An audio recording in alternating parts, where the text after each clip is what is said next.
Hello everyone, welcome to next lecture. तो हमने देखा कि कैसे ब्रिटिशर्स ने अब तक अलग अलग एक्ट्स लाए। पहले 1773 में उन्होंने लाया चार्टर एक्ट, और उसके बाद 1784 में पिट्स इंडिया एक्ट, और 1786 में उन्होंने कॉर्नवालिस की अपॉइंटमेंट के लिए स्पेशल एक्ट लाया, और उसके बाद दोबारा से 1793 में उन्होंने चार्टर एक्ट लाया, और फिर 1813 में चार्टर एक्ट लाया। 1773 के पीरियड में हमारे पास गवर्नर जनरल था वॉरेन हेस्टिंग, और उसके बाद फिर आया कॉर्नवालिस। फिर उसके कॉर्नवालिस के बाद आया जॉन शोर के बाद आया वेलेस्ली, और वेलेस्ली के बाद दोबारा से कॉर्नवालिस को बुलाया गया था। नॉर्मली ये जो चार्टर एक्ट होते थे 20-20 साल के गैप के बाद इंट्रोड्यूस किए जाते थे। तो कॉर्नवालिस के बाद आएगा मिंटो वन, और मिंटो वन के टाइम पीरियड में ही पास हुआ था चार्टर एक्ट ऑफ 1813। ये जो मिंटो वन था काफ़ी पैसिव नेचर का था। ओके, और फिर हमने देखा कि मिंटो वन के बाद अब ब्रिटिशर्स डिसाइड करेंगे कि अब थोड़ा एग्रेसिव पर्सन भेजना चाहिए जो मार्केट को एक्सपेंड करेगा हमारे लिए, जो थोड़ा एक्सपेंशनिस्ट होगा। तो फिर इसलिए भेजा जाता है लॉर्ड हेस्टिंग को, और लॉर्ड हेस्टिंग भारत में रहेगा 1813 से लेकर के 22 के पीरियड तक। लॉर्ड हेस्टिंग काफ़ी एग्रेसिव पॉलिसी फॉलो करेगा, तो इसकी पॉलिसी को हम फॉरवर्ड एग्रेसिव पॉलिसी भी कहते हैं। फॉरवर्ड एग्रेसिव पॉलिसी यानी कि ये काफ़ी ज़्यादा एक्सपेंशन करेगा और इंडियन प्रिंसली स्टेट के प्रति एग्रेसिवनेस भी दिखाएगा। और अगर हम बात करते हैं कि इस हेस्टिंग के बारे में, लॉर्ड हेस्टिंग के बारे में, keep in mind that Lord Hasting अलग है और वॉरेन हेस्टिंग अलग है। तो लॉर्ड हेस्टिंग ने भी कॉर्नवालिस की ही तरह अमेरिकन रेवोल्यूशन में पार्टिसिपेट किया था। और अगर हम अब बात करें जो इसने एक्सपेंशन वाले काम किए हैं उनकी, तो इसने एंग्लो नेपाल वॉर की थी 1814 से 16 के पीरियड में, और वहाँ पर इसने ट्रीटी ऑफ सुगौली साइन करवाई थी इनसे। और फिर ट्रीटी ऑफ सुगौली के साथ गोरखा सरेंडर करेंगे, और फिर जो है कुमाऊं का एरिया, घरवाल का एरिया, तराई का एरिया, ये सब एरिया जो है वो ईस्ट इंडिया कंपनी के अंडर आ जाएगा। और फिर उसके बाद अब ईस्ट इंडिया कंपनी इन रीजन्स में समर कैपिटल्स भी एस्टेब्लिश करेगी। For example Shimla, Mussoorie, Nainital, Ranikhet. तो इन सब जगह पर जो है East India Company summer capitals establish करेगी। बाकी हम बात करेंगे, इसने थर्ड एंग्लो मराठा वॉर भी की थी, और थर्ड एंग्लो मराठा वॉर इसने की थी 1817 से 18 के पीरियड में। और इसने पिंडारी के अगेंस्ट कैंपेन भी चलाया था, ही क्रश्ड द पिंडारीज। अगर हम कुछ पर्टिकुलर पिंडारी लीडर्स की बात करें, फॉर एग्जांपल एक चीतू नाम का पिंडारी लीडर था, कहा जाता है कि वो जंगल में भाग गया था जहां उसको शेर ने खा लिया। एक करीम खान करके भी पिंडारी लीडर था, उसको जो है उसने भी सरेंडर कर दिया। तो इस तरह से लॉर्ड हेस्टिंग के डर से बहुत सारे पिंडारी लीडर्स अंडरग्राउंड हो गए थे, कुछ भाग गए, कुछ ने सरेंडर कर दिया। ये पिंडारी जो थे ये अलग अलग मराठा सरदारों के अंडर काम किया करते थे, सिंधिया के अंडर, कुछ होलकर के अंडर, और साथ ही साथ ये लोग निज़ाम के अंडर भी काम किया करते थे। अब रिसेंट पीरियड में ये पिंडारीज जो थे ज़्यादा से ज़्यादा अनएम्प्लॉयड होने लगे थे, और इनकी अनएम्प्लॉयमेंट का रीज़न था वेलेस्ली द्वारा लाई गई सब्सिडरी अलायंस। क्योंकि सब्सिडरी अलायंस के द्वारा जो है अब स्टेट्स की प्रोटेक्शन की जिम्मेदारी तो ईस्ट इंडिया कंपनी के ट्रूप्स पर होगी, तो ऑब्वियसली पिंडारीज का रोल नहीं रहेगा, तो ये लोग अनएम्प्लॉयड हो जाएंगे। बाकी अगर हम बात करते हैं, इसने मराठास को हरा करके उनके साथ की थी ट्रीटी ऑफ पूना। इसने क्या की थी? ट्रीटी ऑफ पूना की थी इसने, जब इसने मराठास को हराया था। और अगर हम स्पेसिफिकली राजपूत स्टेट्स की बात करते हैं, तो ये दोबारा से राजपूत स्टेट्स के साथ ट्रीटी करेगा। हालांकि पहले 1805 में ट्रीटी की थी वेलेस्ली ने, पर लेटर ऑन वो कैंसिल हो जाती है, और अब हेस्टिंग जो है, लॉर्ड हेस्टिंग दोबारा से इनके साथ ट्रीटी करेगा। ये चार्ल्स मेटकाफ को भेजेगा, और इस बार ट्रीटी करेगा ये उदयपुर के साथ, जयपुर के साथ और जोधपुर के साथ भी। पहली बार जब वेलेस्ली ने ट्रीटी की थी उस समय पर उदयपुर यानी कि मेवाड़ जो राज्य था वो इंक्लूडेड नहीं था ट्रीटी में। इस बार उदयपुर भी इन्वॉल्व था। तो ये तीनों राज्य अगर के साथ आप ट्रीटी कर रहे हो तो ऑलमोस्ट आप पूरे राजस्थान के साथ ही ट्रीटी कर रहे हो, क्योंकि राजस्थान की पॉलिटिक्स जो थी वो इन तीनों राज्यों के द्वारा ही डिसाइड की जाती थी। तो राजपूतों को डराया गया था कि फ्यूचर में मराठास आ सकते हैं, आपके ऊपर हमला कर सकते हैं या फिर यहाँ से चौथ कलेक्ट कर सकते हैं, तो फिर बेटर है कि आप हमारी साइड आ जाइए। तो इस डर की वजह से इन्होंने राजपूतों से ट्रीटी साइन करवा ली। बाकी इन्होंने राजपूतों के साथ ट्रीटी नेगोशिएट करते हुए कहा कि देखो, हम आपके ऊपर कुछ सुपर इम्पोज नहीं करना चाहते, हम बस ये चाहते हैं कि आप हमारे दुश्मनों को पनाह मत देना। अगर हम अब मुग़ल एम्परर की बात करें तो पहले जो थे ईस्ट इंडिया कंपनी मुगल्स को एज अ इन्वेस्टिट्यूचर ट्रीट करती थी। इनका इन्वेस्टिट्यूचर था मुगल्स के साथ, यानी कि ये मुगल्स को अपने से ऊपर मानते थे या अपने से ऊपर ट्रीट करते थे। तो हेस्टिंग से पहले बाकी जो गवर्नर जनरल थे वो मुग़ल एम्परर को एज अर्ज़ दस्त करके रेफ़र करते थे। अर्ज़ दस्त का मतलब यानी कि मुग़ल एम्परर के सामने अर्ज़ करने वाले, अर्ज़ी करने वाले, हम अर्ज़ी करने वाले लोग हैं। We are the petitioners in the Mughal court, we are the servant of the emperor. पर अब बाद में लॉर्ड हेस्टिंग ने कहा, लॉर्ड हेस्टिंग के समय पर मुग़ल एम्परर जो था वो था अकबर II। तो लॉर्ड हेस्टिंग ने कहा अब से हम मुग़लों को कोई स्पेशल ट्रीटमेंट नहीं देंगे। East India Company now is equal to Mughals. Okay, we are equal to Mughals. और यानी कि अब आप अपने आप को एक तरह से de facto ruler of the country कह रहे हो, क्योंकि मुग़लों के साथ जो है वो डिफेक्टो लेजिटिमेसी जुड़ी हुई थी। मुग़लों के साथ पॉलिटिकल लेजिटिमेसी जुड़ी हुई थी कि वो भारत के एम्परर हैं। तो अगर आप कह रहे हो कि मुग़ल्स अब आपसे ऊपर नहीं हैं, आप मुग़लों के बराबर हो, तो एक तरह से आप इनडायरेक्टली अपने आप को कंट्री का डिफेक्टो रूलर क्लेम कर रहे हो। पर ईस्ट इंडिया कंपनी ने जो है मुग़लों के पास तो ये कहा कि हम तुम्हारे इक्वल हैं, पर 1835 के समय तक, टिल 1835 ये लोग जो हैं ईस्ट इंडिया की कंपनी के कॉइन्स के ऊपर मुग़लों की स्टैंप को ही चलाएंगे। कॉइन्स के ऊपर अभी भी मुग़लों की ही स्टैंप होगी। तो यानी कि ये लोग बहुत स्मार्ट थे। ये लोग जानते थे कि एक आम आदमी को एलिनेटेड फील नहीं होना चाहिए। ये जानते थे कि एक आम आदमी को पता नहीं चलना चाहिए कि मुग़ल्स अभी फिनिश हो गए हैं। और अगर हम बात करें एडमिनिस्ट्रेटिव रिफॉर्म्स की जो कि इसने लाए, तो जैसा कि हमने देखा कि ये भारत में रहा 1800 लगभग 1813 से 22 तक के पीरियड में। तो यानी कि ये लगभग आपका 9-10 साल रहा यहाँ पर भारत में। तो इसके पास काफ़ी समय था भारत में। तो अब हम अगर इसके एडमिनिस्ट्रेटिव रिफॉर्म्स की बात करें तो इनिशियली 5-6 सालों में ये काफ़ी ज़्यादा कंसोलिडेशन करेगा, पर अब उसके बाद के बचे हुए पीरियड में इसके पास जो बचे हुए साल रह जाएंगे उसमें ये अब एडमिनिस्ट्रेटिव रिफॉर्म्स लाएगा। शुरुआती दौर में कंसोलिडेशन करेगा और बाद के पीरियड में ये एडमिनिस्ट्रेटिव रिफॉर्म्स लाएगा, क्योंकि इसके पास बाकियों के मुकाबले ज़्यादा टाइम था, काफ़ी लंबे टाइम रहा ये। तो एडमिनिस्ट्रेटिव रिफॉर्म्स भी लाएगा ये, रेवेन्यू रिफॉर्म्स भी लाएगा। तो इसके समय पर जो था वो रैयतवारी और महलवारी एग्जिस्ट करते थे। रैयतवारी और महलवारी एग्जिस्ट करते थे।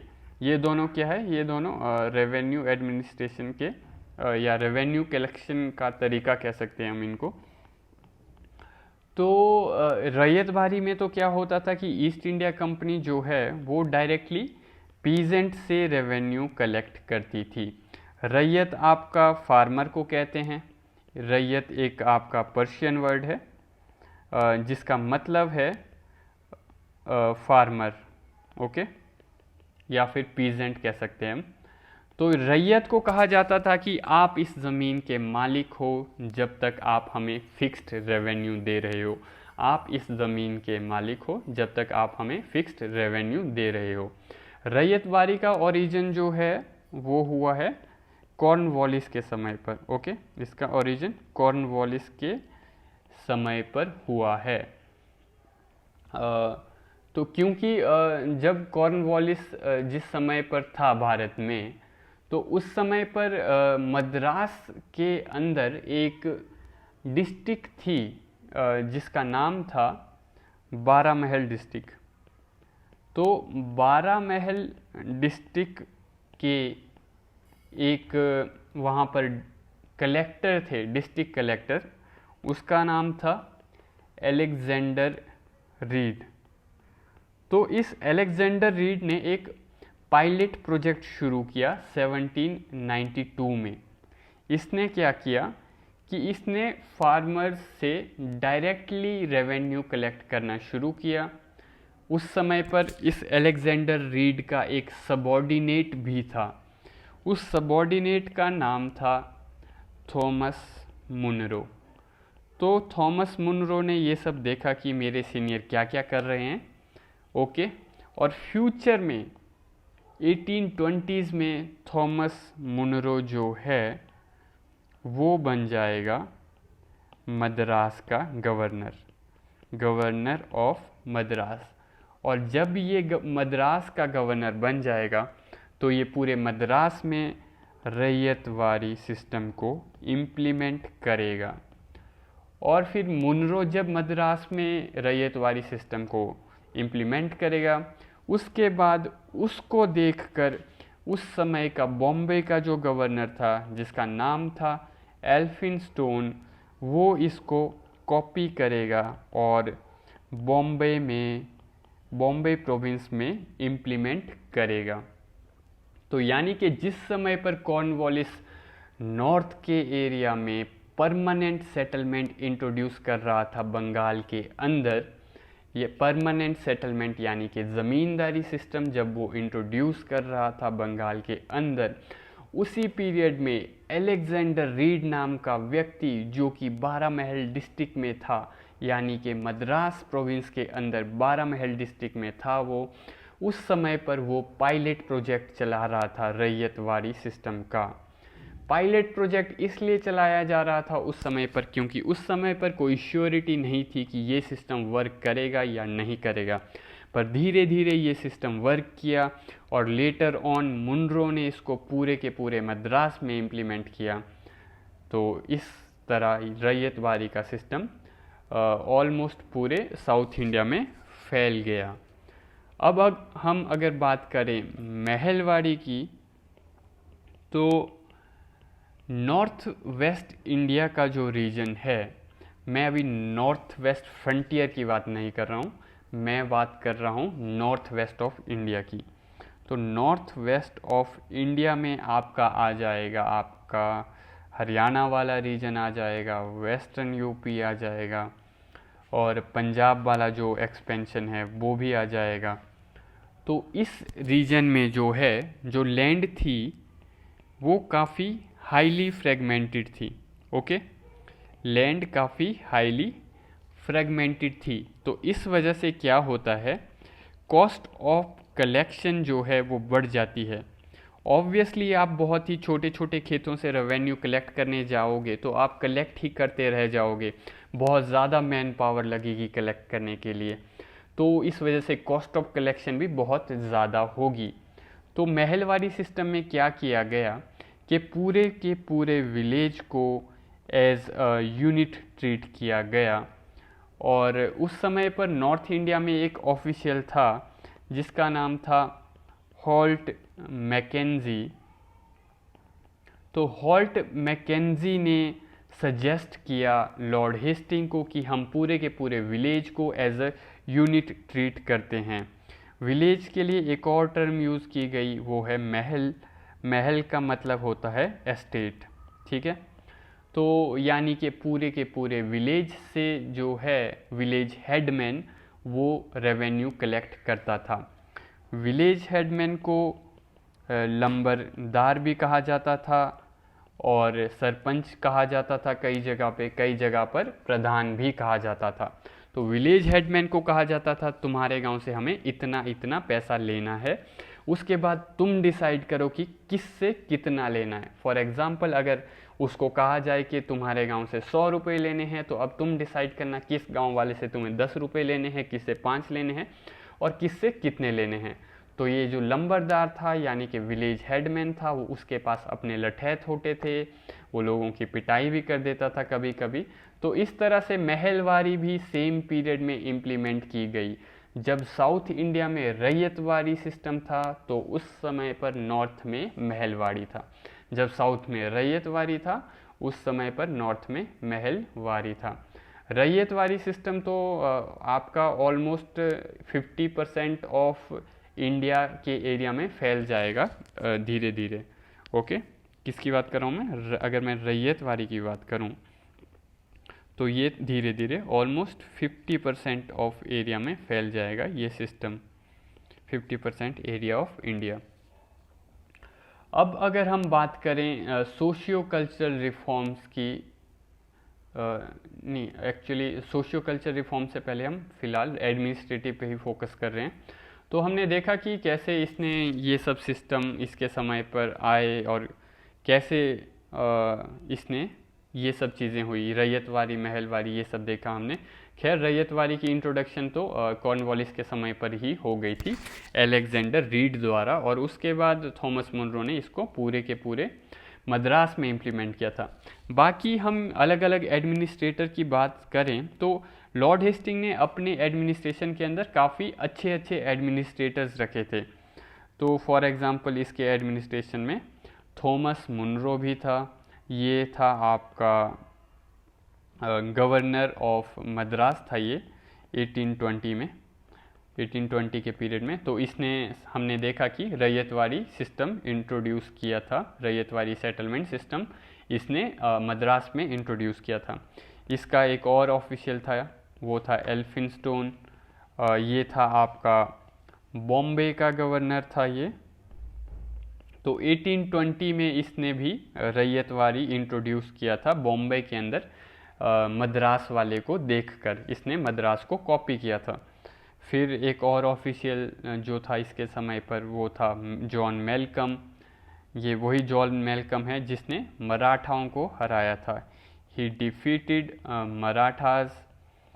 और एक और ऑफिशियल जो अच्छा ऑफिशियल था इसके समय पर वो था चार्ल्स मेटकाफ। तो चार्ल्स मेटकाफ जो था वो रेजिडेंट था दिल्ली में, और इसने ही हमने जैसा कि देखा थोड़ी देर पहले ट्रीटी की थी राजपूत्स के साथ, ठीक है। तो इस तरह से हम देख सकते हैं कि इसने अपने एडमिनिस्ट्रेशन में काफ़ी अच्छे अच्छे ऑफिशियल्स, अच्छे अच्छे एफिशिएंट ऑफिशियल्स रखे हुए थे। तो हमने देखा कि इसने रेवेन्यू रिफॉर्म्स लाए, रैयतवाड़ी सिस्टम को स्प्रेड किया, और नॉर्थ वेस्ट प्रोविंस में इसने महलवाड़ी सिस्टम लाया। और बाकी इसने एक और काम जो किया, इसने जो आपका कॉर्नवालिस द्वारा सेपरेशन ऑफ पावर इंट्रोड्यूस की गई थी, कॉर्नवालिस ने सेपरेशन ऑफ पावर लाई थी, जिसमें कॉर्नवालिस ने कहा था कि जो डेप्यूटी कलेक्टर है उसके पास मैजिस्टीरियल पावर्स नहीं रहेंगी, DC will not be DM.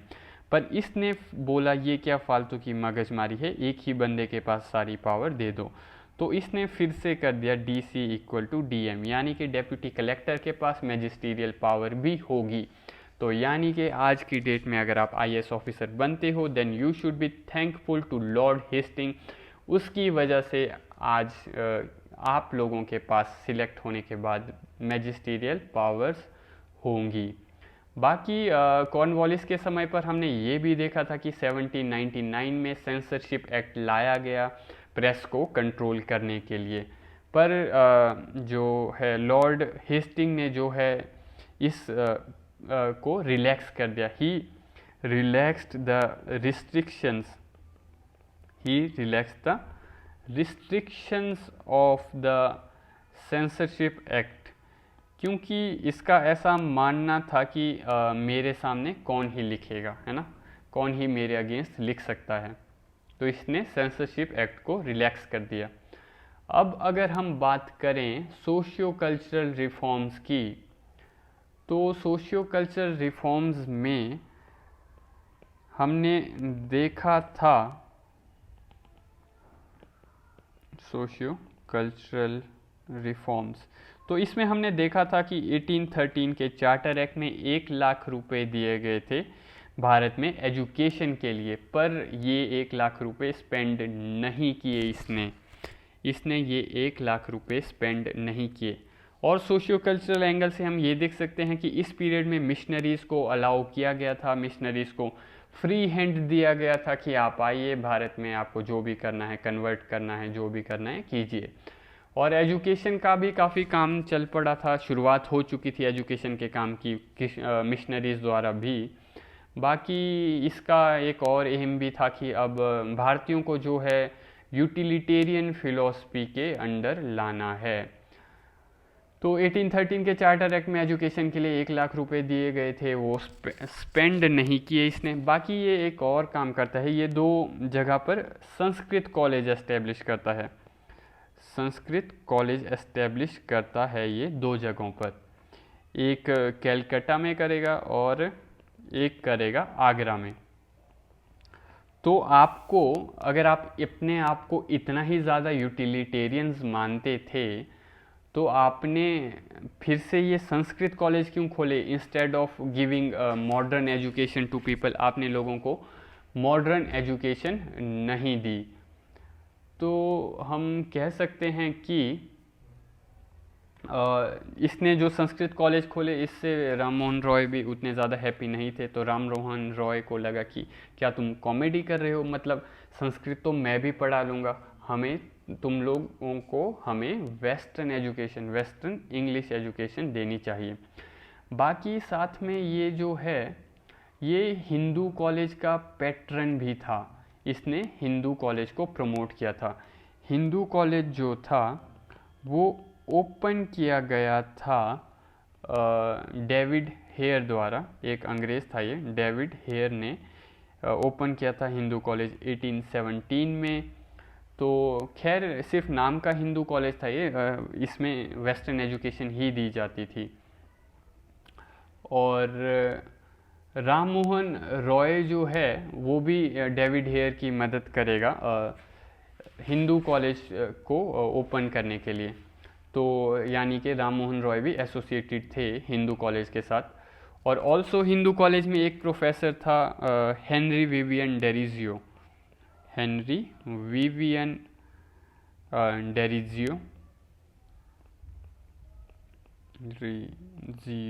Derozio.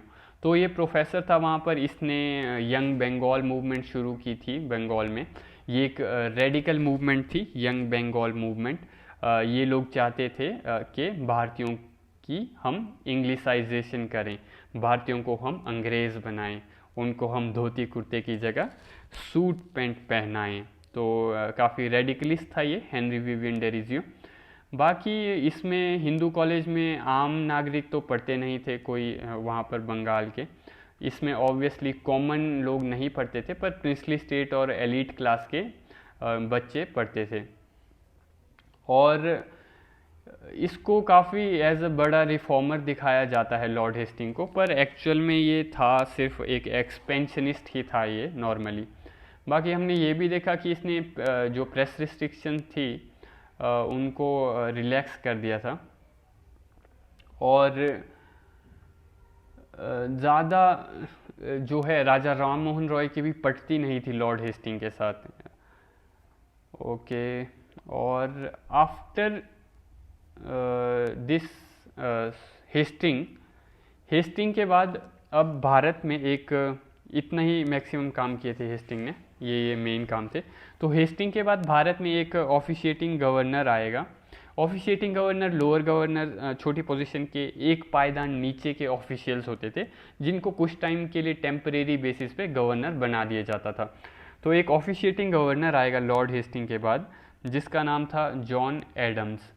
ठीक है, तो जॉन एडम्स का रोल ज़्यादा इम्पोर्टेंट उतना है नहीं इसके केस में, बस इतना है कि ये दोबारा से जो है प्रेस लॉज को जो है वो फिर से स्ट्रिक्ट कर देगा ये। तो ये बोलेगा कि अब आज के बाद कोई भी अखबार या प्रेस जो है सरकार की आलोचना नहीं करेगी। फिर अब जॉन एडम्स के केस में इतना ही इम्पोर्टेंट है। जॉन एडम्स के बाद आएगा लॉर्ड आर्महेस्ट। 1823 के बाद अब आएगा आपका लॉर्ड आर्महेस्ट। ओके, तो इसका भारत में जो पीरियड होगा वो होगा 1823 से लेकर के 1828 तक का पीरियड। तो लॉर्ड आर्महेस्ट आएगा भारत के अंदर। लॉर्ड आर्महेस्ट की अगर हम बात करें कि इसने क्या क्या काम किए हैं, तो इसमें हमें देखने को मिलेगा कि इसने एंग्लो बर्मीज़ वॉर लड़ी। जो फर्स्ट एंग्लो बर्मीज़ वॉर थी 1824 से 26 के पीरियड में, वो इसके समय पर हुई। फर्स्ट एंग्लो बर्मीज़ वॉर ये हम पढ़ चुके हैं ऑलरेडी। बाकी इस वॉर में इसने ट्रीटी ऑफ यांडाबू करवाई थी साइन। ट्रीटी ऑफ यांडाबू 1826 में साइन हुई थी ये। बाकी प्रेस सप्रेशन जो था इसके समय पर ये चीज़ हुई थी कि राजा राम मोहन रॉय का एक पर्शियन न्यूज़पेपर था जिसका नाम था मीरत उल अखबार। तो ये जो अखबार है ये बंद होना पड़ गया था, इसके समय पर ये बंद हो गया था। जिस कानून से ये बंद हुआ था वो कानून तो जॉन एडम्स का ही था, जॉन एडम्स का ही कानून था, पर बंद ये हुआ इसके समय पर, लॉर्ड आर्महेस्ट के समय पर बंद हुआ। कानून जिसके थ्रू बंद हुआ वो कानून था जॉन एडम्स द्वारा जो इंट्रोड्यूस किया गया था। तो ये one of the earliest Indian newspaper है जो कि लाइसेंसिंग लॉ के अंडर आ जाएगा। ठीक है, ये one of the earliest Indian newspaper है जो कि लाइसेंसिंग लॉ के अंडर आ जाएगा। बाकी इसके समय पर काफ़ी रिवोल्ट्स भी हुए। तो जैसे कि इसके समय पर एक हुआ आपका आसाम रिवोल्ट। आसाम रिवोल्ट इसके समय पर हुआ। इसमें जो लीडर थे वो थे गोंधार कोनवार। बाकी हम डिटेल में पढ़ेंगे रिवोल्ट्स को बाद में। एक इसके समय पर खासी रिवोल्ट हुआ, एक इसके समय पर किट्टूर रिवोल्ट भी हुआ। किट्टूर रिवोल्ट, किट्टूर रिवोल्ट रानी चिन्नम्मा द्वारा किया गया था। रानी चिन्नम्मा। तो किट्टूर जो है मॉडर्न डे कर्नाटका में यानी कि मैसूर रीजन के अंदर पड़ता है। तो किट्टूर रिवोल्ट जो है वो स्टार्ट आर्महेस्ट के समय पर हुआ था और कंक्लूड इसको बेंटिक करेगा। ऑल्सो इसके समय पर पाइका रेवेलियन भी हुआ था 1817 में। पाइका रेवेलियन इन 1817। इसके लीडर थे बख्शी जगबंधु। तो इसके समय पर ये सब रिवोल्ट्स होना शुरू हो गए थे। बाकी अगर हम बात करें इसके बाद फिर आता है भारत में अगला गवर्नर जनरल 1828 में, वो था विलियम बेंटिक। विलियम बेंटिक को भेजा जाता है इसके बाद। तो ये 1828 से लेकर के 1835 तक रहेगा भारत में। तो विलियम बेंटिक की कहानी ये है कि ये पहले आर्मी में था और 1796 में यानी कि 1796 में ये एमपी बनेगा ब्रिटेन में, हाउस ऑफ कॉमन्स में। ये मेंबर ऑफ पार्लियामेंट बनेगा हाउस ऑफ कॉमन्स में। और फिर 1803 में इसको अपॉइंट किया जाता है एज मद्रास गवर्नर। तो ये जब मद्रास का गवर्नर था तो इसके समय पर एक घटना हुई, वो थी 1806 में हुई वेल्लोर म्यूटिनी। तो जब वेल्लोर म्यूटिनी की गई, वेल्लोर म्यूटिनी की एक ख़ास स्टोरी ये है कि इसमें पार्टिसिपेट किया था टीपू के बेटे ने जिसका नाम था फेटा हैदर। ये वही टीपू का बेटा है जिसका नाम था फेटा हैदर। स्पेलिंग देख लेना आप नेट में, फेटा हैदर। तो ये टीपू का बेटा था और इस हमने देखा था कि कॉर्नवालिस के समय पर रंगदारी के रूप में वो टीपू के बेटे को ले गया था। तो ये वही बेटा था जिसने वेल्लोर म्यूटिनी में पार्टिसिपेट किया था। तो इसके समय पर वेल्लोर म्यूटिनी हुई और उस वजह से इसको और इसके आर्मी चीफ को भगा दिया गया, यानी कि वापस बुला दिया गया। ऑब्वियसली गवर्नमेंट में एंटी इनकम्बेंसी चार्ट होता ही है, तो आपके ऊपर कुछ ना कुछ एक्शन तो लिया ही जाएगा जब आपके समय पर ऐसी वेल्लोर म्यूटिनी जैसी घटनाएं होंगी।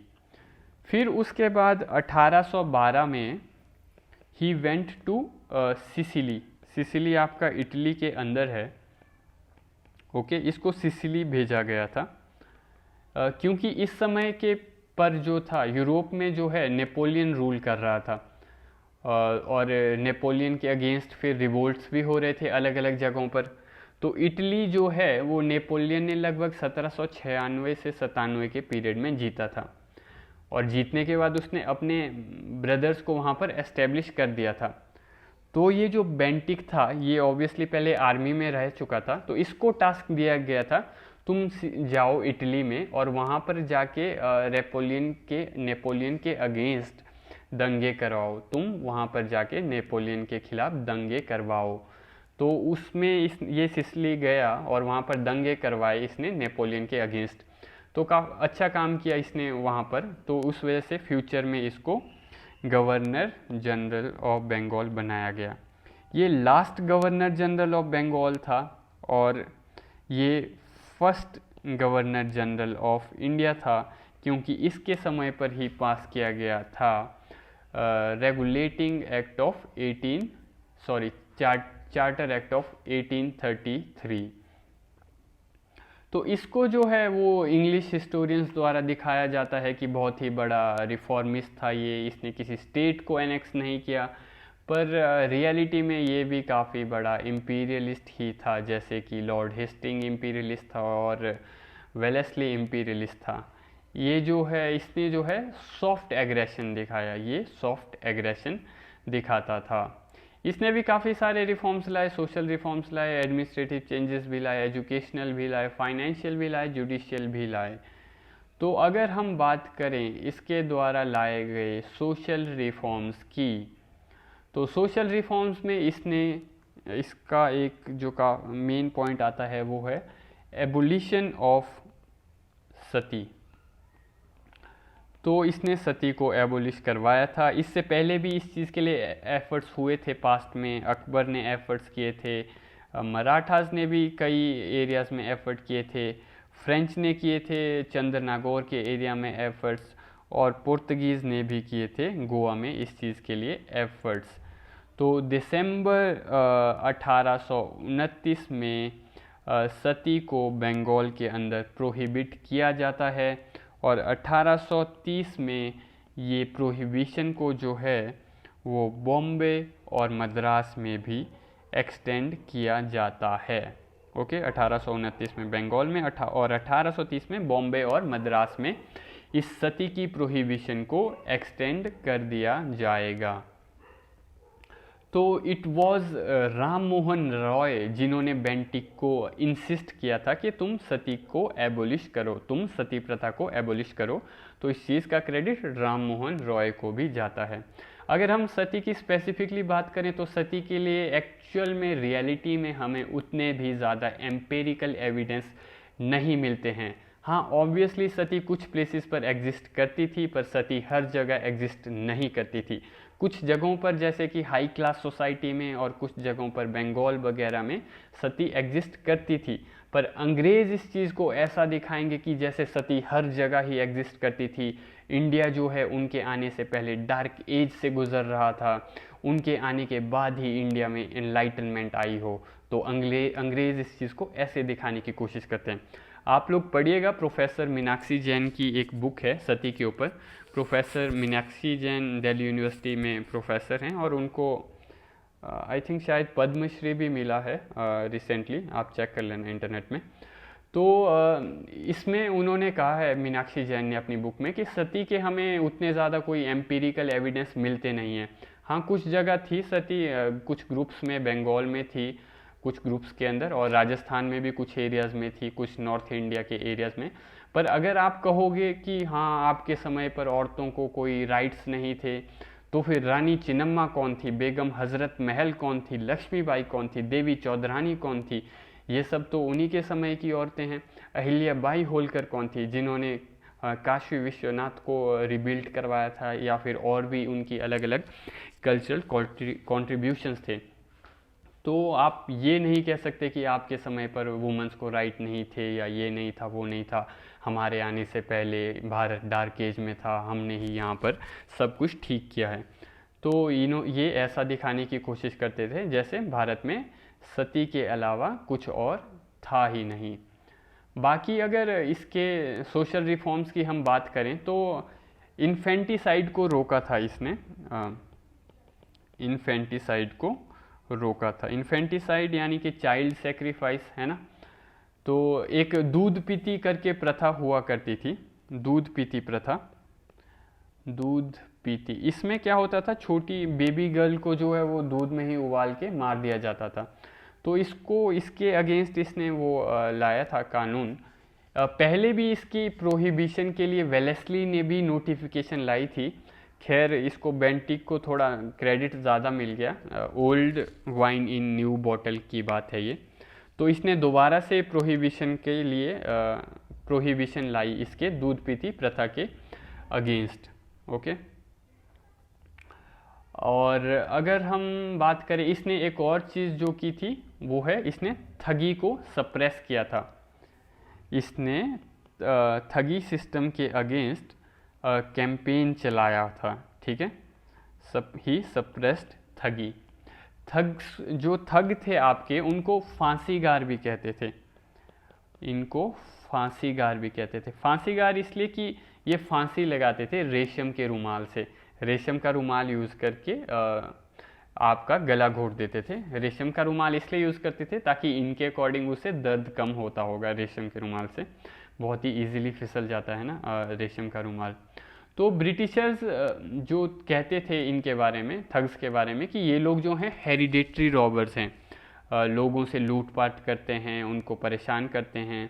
पर रियलिटी ये थी कि थग्स भी जो है वो नॉर्मली फॉरेन गुड्स को ही टारगेट करते थे। ये लोग ठगी की तरफ गए क्यों? ये लोग इसलिए गए क्योंकि ये बेरोज़गार हो गए थे। और ये बेरोज़गार क्यों हो गए थे? क्योंकि ब्रिटिशर्स की एंट्री जो हुई भारत के सोशल, पॉलिटिकल, इकोनॉमिक स्फीयर में, तो ऑब्वियसली उसकी वजह से लाखों लोग बेरोज़गार हुए थे। तो इनमें से कुछ लोग ठगी की तरफ भी गए। तो ये लोग इसीलिए बदला लेने के लिए कि हम बेरोज़गार किसकी वजह से हुए हैं, ब्रिटिशर्स की वजह से हुए हैं, तो उसी का बदला लेने के लिए फॉरेन गुड्स को टारगेट करते थे ना ये लोग। तो देखिए, आप किसी भी सोसाइटी में जाएंगे तो हमेशा lack of distributive justice will lead to violence, lack of distributive justice will lead to violence. तो इनइक्वालिटीज़ जो हैं वो ऑब्वियसली टाइम के साथ बढ़ी ही थी अंग्रेज़ों के टाइम में। तो ब्रिटिशर्स जो हैं इन लोगों को as a criminal tribes consider करते थे। इन लोगों ने इनको criminals, nomadic tribes and denotified tribes बना दिया था। इनको क्रिमिनल ट्राइब्स को कहा था इन्होंने कि ये लोग क्रिमिनल ट्राइब्स हैं, इनको डी नोटिफाई ही कर दिया इन लोगों ने। बल्कि ये चीज़ तो आपकी पोस्ट इंडिपेंडेंस के भी काफ़ी समय बाद तक चली, ये ट्राइब्स काफ़ी समय तक ये डी नोटिफाइड ही रही। तो आप जो हैं वो एक ट्राइब को ही क्रिमिनल कंसिडर कर रहे हो बाय बर्थ। तो और दूसरी तरफ आप कह रहे हो कि आप यूटिलिटेरियन हो, एक तरफ आप कह रहे हो कि कोई पर्सन जो है वो बर्थ से ही क्रिमिनल है, और दूसरी तरफ आप अपने आप को यूटिलिटेरियन कहते हो। तो ठगी प्रथा को सप्रेस करने के लिए इसने अपने एक फ्रेंड को भेजा जिसका नाम था कॉलोनल स्लीमैन, कॉलोनल विलियम स्लीमैन। तो इसने इसको बोला कि भाई तुम आर्मी का कंटीजेंट लेके जाओ और इनको ठगों को सप्रेस करो। बाकी इसने एक और काम जो किया एडमिनिस्ट्रेटिव रिफॉर्म्स में स्पेसिफिकली, तो रेशियल पॉलिसी जो थी कॉर्नवालिस द्वारा लाई गई उसको इसने अबॉलिश कर दिया, रेशियल पॉलिसी को अबॉलिश कर दिया। लॉर्ड कॉर्नवालिस ने जो है यूरोपियनाइजेशन ऑफ सर्विस की थी, है ना। तो इस चीज़ को इसने एबॉलिश कर दिया। बाकी एक और चीज़ जो हुई थी वो 1833 के चार्टर एक्ट में इसके समय पर पब्लिक सर्विसेज के अंदर जो है मेरिट लाई गई। पब्लिक सर्विसेज के अंदर मेरिट को इंट्रोड्यूस किया गया, पर ये जो थी मेरिट ये इंडियंस के लिए नहीं थी। तो इन्होंने कहा कि अब से कोई रेशियल डिस्क्रिमिनेशन नहीं होगा, अब से इंडियंस की भी एंट्री होगी एडमिनिस्ट्रेशन के अंदर, पर ये एंट्री सिर्फ लोकल नीड्स के लिए थी। लोकल नीड्स यानी कि लोअर एडमिनिस्ट्रेशन। तो लोअर एडमिनिस्ट्रेशन में आप इंडियंस को ले रहे हो, वो तो पहले से ही था, इसमें कौन सी बड़ी बात हो गई है ना। इन लोगों को क्या चाहिए था भारत में, ये लोग भारत में मॉडर्न इंग्लिश एजुकेशन इसलिए ही देना चाहते थे क्योंकि इन लोगों को क्लर्क्स पैदा करने थे भारत में। एक ऐसे क्लर्क्स जिनके पास क्लरिकल स्किल्स तो हो पर अनथिंकिंग पीपल जो हों, ये लोग चाहते थे इनका काम करने के लिए हमें बस क्लर्क्स चाहिए। ये हायर पोजीशंस पर नहीं ले जाना चाहते थे इंडियंस को। फर्स्ट टाइम हायर पोजीशन की अगर हम बात करें तो वो तो जाके कहाँ 1861 में जाकर के सत्येंद्र नाथ टैगोर जो हैं वो अपॉइंट होंगे। उससे पहले कहाँ इन्होंने इंडियंस को हायर पोजीशन पर आने दिया था। बाकी एक और चीज़ जो है इसके समय पर काफ़ी लिबरल था ये प्रेस के लिए। He was liberal toward the press, है ना। तो काफ़ी सोशियो कल्चरल चेंजेस देखने को मिलेंगे इसके समय पर। बाकी इसने एजुकेशनल रिफॉर्म्स की बात करें हम इसके समय पर, तो एजुकेशनल रिफॉर्म्स में हमने देखा कि चार्टर एक्ट ऑफ 1813 में 1 लाख रुपए दिया गया था इंडिया में एजुकेशन के लिए। बाकी फिर इसके समय पर एक कमिटी बनी थी, इसके समय पर नहीं, आर्महेस्ट के समय पर, ड्यूरिंग द टाइम ऑफ आर्महेस्ट एक कमिटी बनी थी, वो थी committee on public instruction. Okay, तो इसके समय पर इसने इस कमिटी को बोला कि अब भारत में देखो किस टाइप की एजुकेशन देनी चाहिए हमें इंडियंस को। तो ये इस कमिटी के अंदर ये डेवलपमेंट हुई बेंटिक के समय पर। तो इस कमिटी में क्या था, 2 ग्रुप्स बने हुए थे। एक ग्रुप था ओरिएंटलिस्ट का और एक ग्रुप था एंग्लिसिस्ट का। तो ओरिएंटलिस्ट वो लोग थे जो ये कहते थे कि हमें भारतीयों को भारतीयों की ही भाषा में, भारतीयों के ही कल्चर में सिखाना और पढ़ाना चाहिए और फिर उनको धीरे धीरे मेन स्ट्रीम में लाना चाहिए। और जो एंग्लिसिस्ट ग्रुप था उनका ये मानना था कि हमें भारतीयों को इंग्लिश एजुकेशन देनी चाहिए। फिर वो लोग बनेंगे ब्राउन मुंडे, जो कि सोच से होंगे वाइट मुंडे, देखने में ब्राउन मुंडे और सोचने में वाइट मुंडे। तो ये था डिफरेंस ओरिएंटलिस्ट और एंग्लिसिस्ट के बीच, ये 2 ग्रुप थे बने हुए। पर बाद में जो है लॉर्ड मैकॉले भी था इसमें। तो लॉर्ड मैकॉले की इन्फ्लुएंस के अंडर 7 मार्च 1835 को इंग्लिश को ऑफिशियल लैंग्वेज बना दिया जाएगा। English was made official language. तो ये सब लॉर्ड मैकॉले की इन्फ्लुएंस से हुआ। बाकी 1835 में जो है ये एक मेडिकल कॉलेज भी ओपन करेगा कलकत्ता में। मेडिकल कॉलेज को ओपन करेगा ये कलकत्ता में।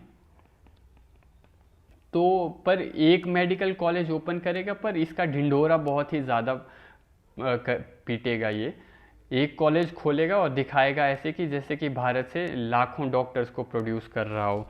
तो आप भारत से करोड्स एंड करोड्स ऑफ रुपए जो है वो लूट के ले जा रहे हो। इवन जो अमेरिका की डेवलपमेंट में भी इंडिया का पैसे का यूज़ हुआ है। इनिशियल पीरियड में जो है ईस्ट इंडिया कंपनी से जुड़े हुए मोस्ट ऑफ द पीपल वो अमेरिका में ही सेटल्ड थे। जो आपका येल यूनिवर्सिटी का फाउंडर है वो भी ईस्ट इंडिया कंपनी से जुड़ा हुआ था। वही ईस्ट इंडिया कंपनी जिसने भारतीयों का खून चूसा है। तो उसने ऑब्वियसली ईस्ट इंडिया कंपनी से ही पैसे कमाए, है ना। येल यूनिवर्सिटी जो है वो 1600s में एस्टेब्लिश हुई थी। तो यानी कि एक तरह से इवन अमेरिका के अर्बनाइजेशन में भी भारत का योगदान रहा हुआ है, क्योंकि शुरुआती दौर में अमेरिका भी ब्रिटिश कॉलोनी ही था ना, तो इस तरह से भारत का कंट्रीब्यूशन अमेरिका की अर्बनाइजेशन में भी हुआ है। तो दूसरी तरफ हमने देखा कि इन्होंने इंग्लिश लैंग्वेज को ऑफिशियल बना दिया है ना। तो एक तरफ तो आप कह रहे हो कि आप वेलफेयर के लिए आए हो, और दूसरी तरफ आप इंग्लिश को ऑफिशियल लैंग्वेज बना रहे हो, क्योंकि ये तो ऑब्वियसली कॉमन फैक्ट है ना कि कोई बच्चे जो हैं, जो लोग हैं, वो अपनी भाषा में, मदर टंग में बहुत ही आसानी से सीखते हैं। फिर भी आप इंग्लिश लैंग्वेज को ऑफिशियल लैंग्वेज बना रहे हो, तो कहाँ से आप वेलफेयर ओरिएंटेड हुए, है ना। तो ये लोग कहेंगे कि फिर इंग्लिश को ऑफिशियल लैंग्वेज बना देंगे, और फिर ऐसा कहेंगे कि अगर आपको अंग्रेज़ी नहीं आती तो आपको कुछ भी नहीं आती। ऑब्वियसली इस वजह से तो अब धीरे धीरे इंडिया की इंग्लिशाइजेशन और ज़्यादा बढ़ेगी। तो और अगर आप इंग्लिश में पढ़ा भी रहे हो तो आपने थोड़ी कोई बहुत ज़्यादा स्कूल्स ओपन कर लिए या कोई बोर्डिंग स्कूल्स बना दिए, इंफ्रास्ट्रक्चर बना दिया। वो जो आप पढ़ा रहे हो वो भी आप मल्टी लेवल मार्केटिंग स्कीम की तरह ही पढ़ा रहे हो। आप कह रहे हो कि 4 जो हैं वो 40 को पढ़ाएंगे, 40 400 को पढ़ाएंगे, और 400 4000 को पढ़ाएंगे। आपने कोई बहुत ज़्यादा स्कूल्स वगैरह थोड़ी ना खोले, आपने तो मल्टी लेवल मार्केटिंग गेम चलाई हुई थी यहाँ पर। और इस एक ऐसा देश जहाँ पर आज भी बहुत से लोग अंग्रेज़ी को अपनी लैंग्वेज नहीं समझते, अंग्रेज़ी से उनको फ़ॉरेन वाली फीलिंग आती है, एक ऐसे देश में आप 18वीं शताब्दी के समय पर 17वीं शताब्दी में आप वहाँ पर इंग्लिश लैंग्वेज में पढ़ाना शुरू कर रहे हो, तो आप सोच ही सकते हो कि उस समय पर सिचुएशन कैसी रही होगी, है ना। तो अब अगर हम बात करें इसके समय पर, जो एक और चीज़ थी इसके समय पर, वो ये कि एडम्स रिपोर्ट करके एक रिपोर्ट आई थी विलियम बेंटिक के समय पर, ठीक है। जो एडम्स रिपोर्ट थी ये लाई गई थी एक ऑफिशियल द्वारा जिसका नाम था विलियम एडम। तो इस रिपोर्ट में इसने कहा था कि इंडिया के जो स्कूल्स है वो काफ़ी अच्छी कंडीशन में, अच्छी शिक्षा की व्यवस्था चल रही है यहाँ पर। तो इस सब को भी, इस रिपोर्ट को भी उसने इग्नोर मार दिया। अब हम बात करेंगे इसके समय पर जो इसने फाइनेंशियल रिफॉर्म्स लाए। तो अगर हम फाइनेंशियल रिफॉर्म्स की बात करें तो इसके समय पर जो है फाइनेंशियल क्राइसिस आया हुआ था। फाइनेंशियल क्राइसिस किस लिए आया हुआ था? एक तो रेवेन्यू सिस्टम में करप्शन ही काफ़ी ज़्यादा था, और साथ में जो है बर्मीज़ वॉर में इन लोगों ने काफ़ी ज़्यादा खर्चा कर लिया था। तो फिर कमिटीज़ बनाई गई कि कैसे एक्सपेंसेस को कम किया जाए। तो फिर इसने क्या किया कि सैलरी और भत्ता ही घटा दिया लोगों का, और सैलरी और भत्ता जो घटाया इसने, ठीक है, वो सिर्फ भारतीयों का घटाया जाएगा, अंग्रेज़ ऑफिशियलों का नहीं घटाया जाएगा। Only Indian officials salary and भत्ता विल बी डिक्रीज्ड। तो इस तरह से तो आप रेशियल बायस्ड हो, है ना। आप सिर्फ भारतीयों की सैलरी घटा रहे हो, भारतीयों का भत्ता घटा रहे हो, तो आप रेशियल बायस्ड हो ना। और फिर कहते हो कि आप वेलफेयर ओरिएंटेड थे। इवन यूपीएससी की कुछ बुक्स में भी इसको एज अ गुड पर्सन दिखाया गया है, जबकि ये सच है नहीं। बाकी इन्होंने एक काम किया कि जो हाईली पेड यूरोपियंस थे उनको लोअर एडमिनिस्ट्रेशन में रिप्लेस कर दिया, उनकी जगह इंडियंस ला दिए ताकि उनको कम सैलरी देनी पड़े, कम पैसा खर्च हो। और इसने एक और चीज़ जो की, वो इसने ओपियम ट्रेड को रेगुलराइज किया। ओपियम ट्रेड को इसने रेगुलराइज किया। इसने बोला कि अब से ओपियम ट्रेड बॉम्बे के पोर्ट से ही होगी, वहाँ से एक्सपोर्ट होगा। और दूसरी तरफ वहाँ चाइना में लोग कह रहे थे, चाइनीज़ कह रहे थे कि आप हमारे समाज को गंजेड़ी मत बनाओ, और फिर भी आप उनके समाज को गंजेड़ी बनाए जा रहे हो, तो ये है आपका वेलफेयर। और तो बाय 1835 लगभग 2 करोड़ रुपए प्रॉफिट कमा लेंगे ये लोग ओपियम ट्रेड से ही। बाकी जो है ये काफ़ी कॉमर्शियल क्रॉप्स की तरफ ध्यान बढ़ाएंगे। तो कॉमर्शियल क्रॉप्स के लिए ये फिर अब थोड़ा बहुत प्लांटेशन और इरिगेशन पर भी ध्यान देंगे। ओके, तो हमने देखा कि एजुकेशन में क्या क्या चेंजेस लाए और फाइनेंशियल रिफॉर्म्स क्या क्या लाए। अब हम बात करें अगर जुडिशियल रिफॉर्म्स की, तो जुडिशियल रिफॉर्म्स में जो पूरा स्ट्रक्चर बनाया गया था थोड़ा कॉर्नवालिस के द्वारा, जुडिशियल रिफॉर्म्स, एक तो इसने जो एसपी की पोस्ट थी पुलिस के अंदर, उस पोस्ट को ही अबॉलिश कर दिया। और फिर साथ में इसने जो कॉर्नवालिस ने प्रोविंशियल कोर्ट ऑफ अपील बनाए हुए थे, 4 जगह पर बनाए थे कॉर्नवालिस ने, ढाका में, मुर्शिदाबाद में, कलकत्ता में और पटना में, ठीक है। और उन सबको इसने अबॉलिश कर दिया, प्रोविंशियल कोर्ट्स ऑफ अपील को। और इनको आप अबॉलिश कर रहे हो और फिर कह रहे हो कि हम तो वेलफेयर के लिए आए हैं। तो हम देखेंगे कि हर जगह पर जो है सेंट्रलाइजेशन की कोशिश की जाएगी, और centralisation ultimately with discretionary power and lack of transparency will lead to more and more corruption. Centralization with discretionary powers and lack of transparency will lead to more and more corruption. तो फिर इसने, हमने देखा, provincial court of appeals को ख़त्म कर दिया। तो इस वजह से काफ़ी कम्बरसम प्रोसेस हो गया था अब जस्टिस पाने का भी। बाकी पहले जो है पर्शियन को लाया गया language as a language in lower courts और इंग्लिश को as a language in higher courts, और क्वालिफाइड इंडियंस को लोअर लेवल की जुडिशियल पोजीशंस पर रखा गया, जिनको मुंसिफ पोजीशंस भी कहते हैं। मुंसिफ की पोजीशन पर लोअर जुडिशरी में रखा गया क्वालिफाइड इंडियंस को। बाकी अगर हम प्रिंसली स्टेट्स की तरफ इसकी पॉलिसी की बात करें टुवर्ड्स प्रिंसली स्टेट्स, तो जनरली तो वैसे इसने नॉन इंटरफेरेंस की पॉलिसी फॉलो की थी, पर काफ़ी स्टेट्स इसने कुछ एनेक्स भी किए थे। अगर हम देखें, इसने मैसूर स्टेट एनेक्स किया था 1831 में। हमने देखा था कि मैसूर स्टेट वडियार डायनेस्टी को वापस दे दिया गया था। तो इसके समय पर इन्होंने क्या किया, रेवेन्यू बढ़ा दिया। तो वडियार का जो राजा था उसने वो इंक्रीज रेवेन्यू जो है पब्लिक को ट्रांसफ़र कर दिया। तो ऑब्वियसली फिर पब्लिक में इसकी वजह से रिवोल्ट हुआ, तो मैसूर रिवोल्ट हुआ था। और फिर ईस्ट इंडिया कंपनी ने कहा कि आप अपने राज्य को कंट्रोल नहीं कर पा रहे हो। रेवेन्यू कंपनी ने बढ़ाया, राजा ने तो वो बड़ा रेवेन्यू सिर्फ पब्लिक पे ट्रांसफ़र ही किया था ना, उस वजह से मैसूर रिवोल्ट हुआ। और रिवोल्ट की वजह से ईस्ट इंडिया कंपनी अब राजा को ही कह रही है कि तुम अपने राज्य को कंट्रोल नहीं कर पा रहे हो, और ये रीज़न दे करके इन्होंने मैसूर को अनेक्स कर दिया। फिर 1834 में साउथ इंडिया में एक राज्य था कुर्ग करके, उसको भी एनेक्स किया इन्होंने। और एक 1834 में आसाम में एक राज्य था छाछर करके, उसको भी इन्होंने एनेक्स कर लिया। बाकी जंतिया करके एक स्टेट था, उसको भी एनेक्स किया। तो पॉलिसीज़ में तो ये ऐसा दिखाएगा कि सब कुछ शहद ही शहद है, अदरवाइज इन रियलिटी सब कुछ जहर ही जहर है। ओके।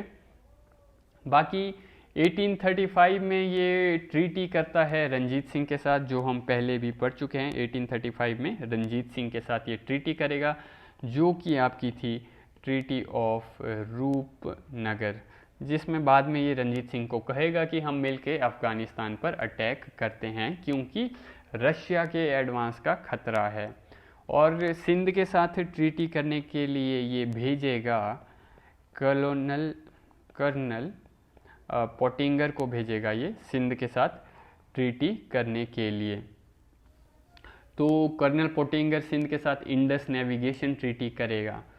तो अगर इतना ही आप वेलफेयर पर्सन थे तो सिंध को रखने देते पैसे, क्यों आपने सिंध के साथ इंडस नेविगेशन ट्रीटी की, है ना।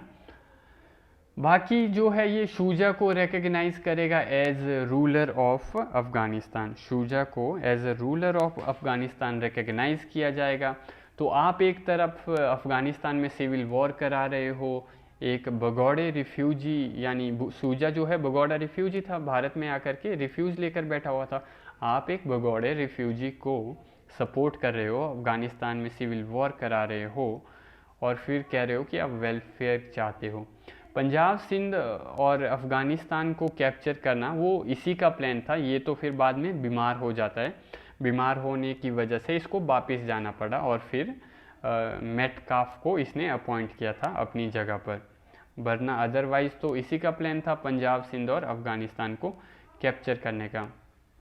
तो हमने देखा कि ये पहला गवर्नर जनरल ऑफ इंडिया बना। ये कंटिन्यू करना चाहता था पर बीमार पड़ जाता है और उस वजह से वापस चला जाता है। तो इसके समय पर 1833 का चार्टर एक्ट पास हुआ था विलियम बेंटिक के समय पर। तो अब हम उसके कुछ फीचर्स देखेंगे 1833 के चार्टर एक्ट के। ओके, तो चार्टर एक्ट ऑफ 1833 क्यों लाया गया था? ये इसलिए लाया गया था क्योंकि 1813 के चार्टर एक्ट को 20 साल पूरे हो गए थे। तो अब जो है इंग्लैंड के अंदर प्रेशर ग्रुप्स और भी ज़्यादा एक्टिव हो गए थे। जैसा कि हमने देखा वहाँ पर प्रेशर ग्रुप्स थे, फ्री ट्रेडर्स थे, लिबरल्स थे, इवेंजलिकल्स थे। तो बेंटिक के समय पर इवेंजलिकल्स यानी कि क्रिश्चियन मिशनरीज को काफ़ी ज़्यादा सपोर्ट भी मिला था, उनको फ्री हैंड दिया गया था भारत में आकर के जो करना है कीजिए। एक और प्रेशर ग्रुप था यूटिलिटेरियंस था, है ना। फ्री ट्रेडर्स थे, लिबरल्स थे, इवेंजलिकल्स थे और यूटिलिटेरियंस थे। तो चार्टर एक्ट ऑफ 1813 में इन प्रेशर ग्रुप्स का इम्पैक्ट था तो था, पर इम्पैक्ट लिमिटेड था। पर क्या आपको लगता नहीं कि 20 साल बाद अब इनका इम्पैक्ट और ज़्यादा हो जाएगा? तो बाय 1833 अब लिबरल्स इतने ज़्यादा डोमिनेटिंग हो जाएंगे कि ये इंग्लैंड में सरकार बना देंगे। अब तक जो है इंग्लैंड में सिर्फ कंजर्वेटिव्स की सरकार हुआ करती थी, पहली बार जो है वो लिबरल्स सरकार बनाएंगे। कंजर्वेटिव्स को जो है टॉरिस कहा जाता है इंग्लैंड में, और लिबरल्स को जो है कहा जाता है विग्स। लिबरल्स को विग्स कहा जाता है। तो पहली बार लिबरल्स जो है वो सरकार बनाएंगे इंग्लैंड के अंदर। और 1850s के बाद तो एक तीसरी पार्टी भी आएगी इंग्लैंड में जो कि लेबर पार्टी होगी, और इस लेबर पार्टी का काफ़ी इम्पोर्टेंट रोल होगा भारत को फ्रीडम देने में। उस समय पर क्लेमेंट एटली लेबर पार्टी के लीडर थे। तो खैर लेबर पार्टी तो फ्यूचर में आएगी। तो 1830 तक लिबरल पार्टी पावर में आ गई इंग्लैंड के अंदर। तो अब ये इंग्लैंड में फिर लेबर पार्टी पावर पे आई, तो ऑब्वियसली ये लोग अब रिफॉर्म लाना चाहेंगे, क्योंकि अब न्यू लिबरल थिंकर जो है वो पार्लियामेंट में आने शुरू हो जाएंगे। ये लोग चाहते थे कि लिबरल चाहते थे कि लोगों की रिप्रेजेंटेशन बढ़े। तो ये एक नया लॉ इंट्रोड्यूस करेंगे ब्रिटेन के अंदर। ये लॉ भारत में नहीं है, ये ब्रिटेन में इंट्रोड्यूस हो रहा है नया लॉ। इसका नाम था रिफॉर्म एक्ट ऑफ 1832। तो ये नया लॉ लाएंगे ब्रिटेन के अंदर। बाकी इस समय पर जो लिबरल थिंकर्स थे उनके एग्जाम्पल है जेम्स स्टुअर्ट मिल था और मैकॉले भी था। मैकॉले तो जो है वो सबका ही मिक्सचर था एक तरह से, यूटिलिटेरियन का भी, लिबरल का भी, फ्री ट्रेडर्स का भी, इवेंजलिकल्स का भी, ये सबका मिक्सचर था और सबका फेवरेट भी था ये मैकॉले। तो मैकॉले जो है वो बोर्ड ऑफ कंट्रोल का पार्ट था उस समय पर ये चाहता था भारत में रिफॉर्म्स लाना और दुनिया में भी रिफॉर्म्स लाना। तो कारण इसका ये था क्योंकि एक तो इस समय पर इंडस्ट्रियल रेवोल्यूशन हो चुकी थी और इंडस्ट्रियलाइजेशन हो चुकी थी। इस समय पर इंडस्ट्रियलाइजेशन पीक में आ चुकी थी, तो ये अलग अलग तरह के नए नए थिंकर्स भी आ रहे थे। तो मैकॉले उस समय पर रिफॉर्म्स लाना चाहता था भारत में भी। तो इस वजह से ये था तो बोर्ड ऑफ कंट्रोल का मेंबर, पर अपने को ये एक पायदान नीचे लाएगा, अपने को एक लेवल नीचे लाएगा और आ करके गवर्नर जनरल ऑफ इंडिया की कमेटी का मेंबर बनेगा ये। तो गवर्नर जनरल ऑफ इंडिया की कमेटी में एक नया मेंबर ऐड होता है, लॉ मेंबर। और वहाँ पर लॉ मेंबर बनने के बाद ये वहाँ पर गवर्नर जनरल ऑफ इंडिया के काउंसिल के डिसीजंस को इन्फ्लुएंस करने की कोशिश करेगा। ये चाहता था कि इसकी आवाज़ जो है वो सुनी जाए, यानी कि डिसीजंस में इसका इम्पैक्ट आए। ये लिबरल यूटिलिटेरियन थॉट्स को इम्प्लीमेंट करना चाहता था, जो कि बेनिफिट दे सकें ब्रिटिश इकोनॉमी को और ब्रिटिश एम्पायर को। तो हमने देखा कि 1833 के चार्टर एक्ट में गवर्नर जनरल ऑफ बंगाल अब गवर्नर जनरल ऑफ इंडिया बनेगा। और ये सब इसलिए हुआ, गवर्नर जनरल ऑफ बंगाल जो है अब जीजीबी जो है अब जीजीआई बनेगा। क्यों? क्योंकि इस समय तक इन्होंने एक्सेप्ट सिंध, पंजाब और अफ़गानिस्तान के अलावा ऑलमोस्ट पूरा इंडिया इनके अंडर आ चुका था। और इन्होंने पंजाब के साथ भी अच्छे रिलेशन बना लिए थे और सून इनको पता था कि कुछ ही समय में ये रिमेनिंग एरियाज़ को भी कैप्चर कर लेंगे। तो फिर अब इन्होंने गवर्नर जनरल ऑफ बंगाल को गवर्नर जनरल ऑफ इंडिया बुलाना शुरू कर दिया था। तो हमने देखा कि हेस्टिंग और वेलेस्ली के समय पर काफ़ी ज़्यादा एक्सपेंशन हो चुका था। तो सिर्फ पंजाब, अफ़गानिस्तान और सिंध बाकी थे अभी। तो अब ये गवर्नर जनरल ऑफ बंगाल को गवर्नर जनरल ऑफ इंडिया बुलाएंगे। बाकी इंग्लैंड में इस समय ये डिमांड भी काफ़ी चल रही थी कि ईस्ट इंडिया कंपनी के हाथ में बहुत ज़्यादा पावर नहीं होनी चाहिए।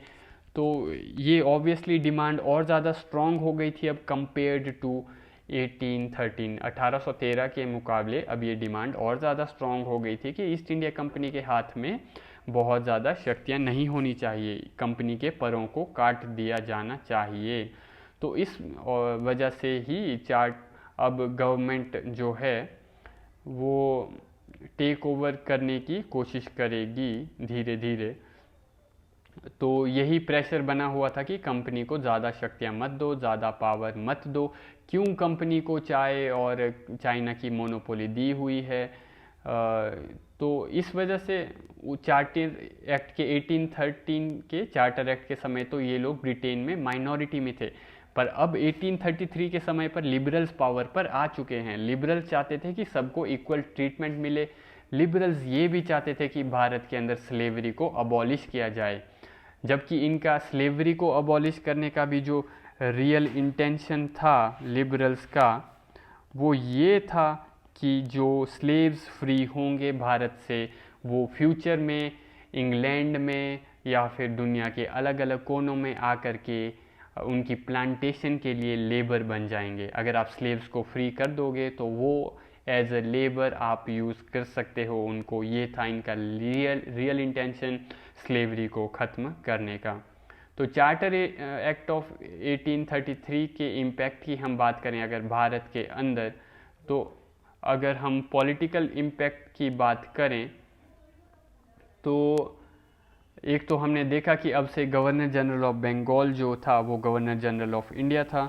तो अब हम बात करते हैं political impacts of charter act of 1833। तो एक गवर्नर जनरल का जो काउंसिल था उसको अब राइट दे दिया गया कि आप जो है लेजिस्लेशन बना सकते हो फॉर ऑल ओवर इंडिया। ठीक है, आप पूरे भारत के लिए कानून बना सकते हो। अब ये पावर दे दी गई गवर्नर जनरल के काउंसिल को कि आप पूरे भारत के ऊपर अब लॉ बना सकते हो। साथ में ये कहा गया कि मद्रास और बॉम्बे जो हैं वो अपना कानून बनाने का हक जो है वो अब खो रहे हैं। मतलब अपने लोकल एरिया में तो वो बना सकते हैं कानून, पर अगर जो है ऊपर से गवर्नर जनरल का काउंसिल जो पूरे भारत के लिए कानून बनाएगा तो वो कानून मद्रास और बॉम्बे में भी इम्प्लीमेंट होगा। तो यानी कि यहाँ पर हमें एडमिनिस्ट्रेटिव सेंट्रलाइजेशन देखने को मिल रही है। एक तरह से हम कह सकते हैं कि charter act of 1833 signified complete administration centralisation. बाकी अगर हम बात करें गवर्नर जनरल के जो गवर्नमेंट थी उसको अब से कहा जाने लगा government of India. Government of India, governor general की गवर्नमेंट के लिए अब जो टर्म यूज़ की गई वो है गवर्नमेंट ऑफ इंडिया। पहली बार ये शब्द यूज़ किया गया था, first time this word was used. बाकी आगरा के अंदर एक नई प्रेसिडेंसी बनाई गई थी पर ज़्यादा प्रॉपरली वो इम्प्लीमेंट हो नहीं पाया वो वाली चीज़। एक और चीज़ जो हमें देखने को मिलती है कि अब से जो बोर्ड ऑफ कंट्रोल का प्रेसिडेंट था उसके लिए जो टर्म यूज़ की जाएगी वो टर्म थी मिनिस्टर फॉर इंडियन अफेयर्स। तो ये टर्म किसके लिए यूज़ की जाएगी? ये टर्म यूज़ की जाएगी for the president of board of control. Okay, तो अब हम अगर बात करें इकोनॉमिक इम्पैक्ट की, चार्टर एक्ट ऑफ 1833 के इकोनॉमिक इम्पैक्ट जो भारत पर हुए, तो उसमें एक तो ये है कि अब से ईस्ट इंडिया कंपनी की जो मोनोपोली थी चाय पर और चाइना के साथ व्यापार पर वो भी ख़त्म कर दी गई। कंपनी को बोला गया कि अब से आप कॉमर्शियल फंक्शंस मत करो, नो कॉमर्शियल फंक्शंस। कंपनी को बोला गया कि आप अब पॉलिटिकल फंक्शंस पर फोकस करो। अब कंपनी का काम था ब्रिटेन के पॉलिटिकल इंटरेस्ट को सर्व करना, यानी कि पॉलिटिकल एक्सपेंशन करना। इवन आफ्टर 1833 के बाद भी ईस्ट इंडिया कंपनी को टास्क दिया गया कि आप कंटिन्यू करो चाइना के ऊपर अटैक, ताकि चाइनीज़ मार्केट जो है वो ओपन हो सके बाकी कंपनीज़ के लिए भी। तो उसके बाद ही ओपियम वॉर्स होती हैं चाइना के साथ। बाकी एक और चीज़ जो की गई वो ये कि यूरोपियंस के लिए एंट्री बैरियर्स हटा दिए गए, इमिग्रेशंस अलाउ कर दी गई भारत में कि यूरोपियंस आओ, आप आ सकते हो। तो फिर होलसेल यूरोपियनाइजेशन की शुरुआत होगी। बाकी अगर हम सोशल इम्पैक्ट की बात करें इस चार्टर एक्ट के, हम अगर सोशल इम्पैक्ट्स की बात करें तो इसमें हमें एक चीज़ तो ये हमने देखी कि अबोलिशन ऑफ स्लेवरी की बात की गई इस चार्टर एक्ट में, एबोलिशन ऑफ स्लेवरी। पर ऑफिशियल डिक्लेरेशन एक्चुअल में 1843 में जाकर के ही आएगी। ऑफिशियल डिक्लेरेशन फ्यूचर में आएगी 1843 में। चार्टर एक्ट ऑफ 1833 में बस ये लिखा गया था कि स्लेवरी को अबॉलिश किया जाएगा। और अबॉलिश क्यों करना चाहते थे? क्योंकि इनको फ्री स्लेव्स चाहिए थे जो कि एज अ लेबर काम कर सके प्लांटेशन में भारत के अंदर भी और प्लांटेशन में भारत के बाहर भी। इनका पर्पस कोई भी वेलफेयर का नहीं था। अब हम अगर बात करें एडमिनिस्ट्रेटिव चेंजेस की या एडमिनिस्ट्रेटिव इम्पैक्ट्स की, तो इसमें ये देखने को मिलता है हमें कि लॉ कमीशन बनाया गया और गवर्नर जनरल के काउंसिल के अंदर एक नए मेंबर की एडिशन होती है, वो है लॉ मेंबर, और ये था आपका लॉर्ड मैकॉले। हमने एक और चीज़ देखी कि नॉमिनेशन बेस्ड सिविल सर्विसेज लाई जाएगी, मेरिट बेस्ड सिस्टम लाया जाएगा, ऐसा इन्होंने कहा। ये मेरिट बेस्ड सिस्टम ऑब्वियसली भारतीयों के लिए तो नहीं था, पर ऑल्सो इसमें कोई गरीब अंग्रेज़ भी नहीं थे। इसमें ऐसा नहीं था कि इंग्लैंड के भी हर पार्ट के या गरीब एरियाज़ के लोगों को भी पार्टिसिपेट करने को मिलेगा। इसमें सिर्फ एलीट लोग ही थे। ये मेरिट बेस्ड कंपटीशन एलीट लोगों के बीच ही था। इन्होंने कहा कि सपोज़ अगर कहीं पे 4 सीटें हैं तो हम उसका 4 टाइम्स लोगों को नॉमिनेट करेंगे, यानी कि 4 × 4 16 लोगों की नॉमिनेशन होगी 4 सीट्स के लिए, और फिर उनमें से सिलेक्ट किए जाएंगे राइट कैंडिडेट। तो यानी कि merit based system in elite लोगों के बीच ही था। बाकी इंडियंस को लोअर एडमिनिस्ट्रेशन पर अलाउ कर दिया गया, ये चीज़ हमने देखी। तो अब हम अगर बात करें तो हमने देखा कि ये सब चेंजेस हुए। तो बाय 1835 बेंटिक जो है he became last governor general of Bengal and he was the first governor general of India. And in the year 1835 ill health की वजह से इसने रिज़ाइन किया। इसके बाद चार्ल्स मेटकाल्फ पावर पर आया। चार्ल्स मेटकाल्फ हमने देखा कि ये वही आदमी था जिसने राजपूतों के साथ ट्रीटी की लॉर्ड हेस्टिंग के समय पर। फिर अब बेंटिक के बाद 1835-36 के पीरियड में चार्ल्स मेटकाल्फ को एज ऑफिशिएटिंग गवर्नर अपॉइंट किया जाएगा, ऑफिशिएटिंग गवर्नर की तरह अपॉइंट किया जाएगा चार्ल्स मेटकाल्फ को। ये वही है जिसने राजपूतों के साथ ट्रीटी की थी।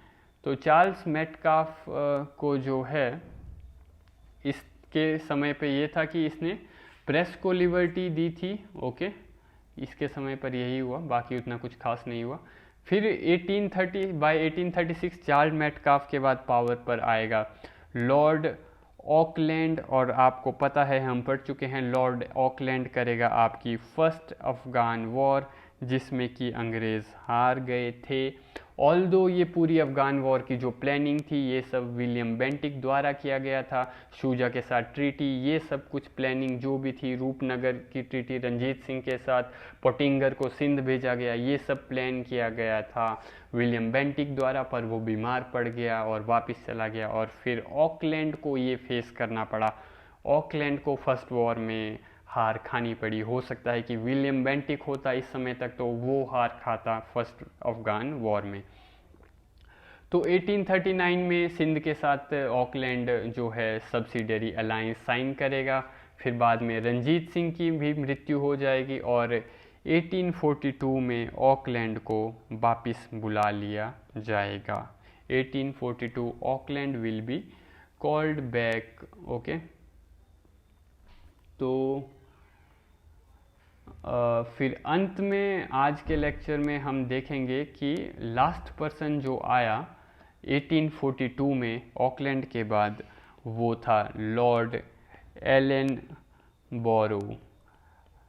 तो ये जो है अफ़गान वॉर का एंड करेगा और ये रिवेंज लेगा फर्स्ट अफ़गान वॉर की हार का। और हमने देखा कि इसका रिवेंज क्या था। इसका रिवेंज था कि दोस्त मोहम्मद को कलकत्ता से ले जा कर के ये अफ़गानिस्तान में रीअपॉइंट करेगा। तो अगर इसको रिवेंज कहते हैं तो फिर आपको शायद डेफिनेशन चेंज ही करनी पड़ेगी, क्योंकि ऑब्वियसली अगर आप अपने दुश्मन को ही ले जा कर के अफ़गानिस्तान में बिठा रहे हो तो वो किस बात का रिवेंज हुआ। तो खैर अंग्रेज़ इसको ऐसा बताते हैं इंग्लिश हिस्टोरियंस के इसने रिवेंज लिया था अफ़गान वॉर का। बाकी इसके समय पर सिंध की एनेक्सेशन होगी चार्ल्स नेपियर के द्वारा। हमने देखा चार्ल्स नेपियर लिखेगा, खुद लिखेगा कि it was the highest piece of rascality. बाकी एक और चीज़ जो होगी इसके समय पर अब जा कर के एबोलिशन होगी स्लेवरी की, जिस बात का प्रॉमिस चार्टर एक्ट ऑफ 1833 में किया गया था वो अब जाके होगा। अब जाके स्लेवरी की एबोलिशन होगी और स्लेवरी की एबोलिशन होगी। और 1844 से 48 में आएगा लॉर्ड हार्डिंगे। ये भी काफ़ी एक्सपेंशनिस्ट पर्सन था, एक्सपेंशनिस्ट नेचर का था। ये करेगा आपकी first Anglo Sikh war. Okay, first Anglo Sikh war करेगा ये। हमने ये स्टोरी देख ली है ऑलरेडी, हमने लॉरेंस ब्रदर्स की स्टोरी भी देखी है। बाकी फिर ये ट्रीटी ऑफ लाहौर करेगा और साथ में ये फीमेल इन्फेंटिसाइड को भी प्रोहिबिट करेगा। एक और चीज़ जो ये करता है काफ़ी इंटरेस्टिंग जो है वो ये है कि ये ह्यूमन सेक्रीफाइस को भी बंद करवाएगा। ह्यूमन सेक्रीफाइस, जी हाँ, उस समय भारत में कुछ जगहों पर ह्यूमन सेक्रीफाइस होता था, जैसे कि फॉर एग्जांपल गोंड कम्युनिटी जो थी उड़ीसा के अंदर, उड़ीसा और छत्तीसगढ़ रीजन में, उनमें प्रेवलेंट था इस समय पर ह्यूमन सेक्रीफाइस। तो पर इसको बंद करवाए गए, पर इसकी वजह से इसको रेबेलियन भी फेस करना पड़ेगा, कोंद रेबेलियन। ठीक है, जो कोंद रेबेलियन था इसको लीड किया था चक्रा बिश्नोई ने इसको लीड किया था, कोंद रेबेलियन। बाकी फिर बाद में अब इसके बाद बाय 1848 जो पावर पर आएगा वो है लॉर्ड डलहौजी। लॉर्ड डलहौजी को as a maker of modern India भी कहा जाता है। ये क्वेश्चन पूछा था यूपीएससी ने 2013 में। एक्चुअल में इस क्वेश्चन के आंसर में एंड में तो आपको डिसएग्री करना पड़ेगा कि एक्चुअल में ये काइंड ऑफ सार्केस्टिक क्वेश्चन था कि एक्चुअल में थोड़ी ना लॉर्ड डलहौजी मेकर था मॉडर्न इंडिया का, बट आपको सार्केज़म के पर्सपेक्टिव से ये क्वेश्चन पूछा गया था यूपीएससी के द्वारा। आज के लिए इतना ही। Thank you very much.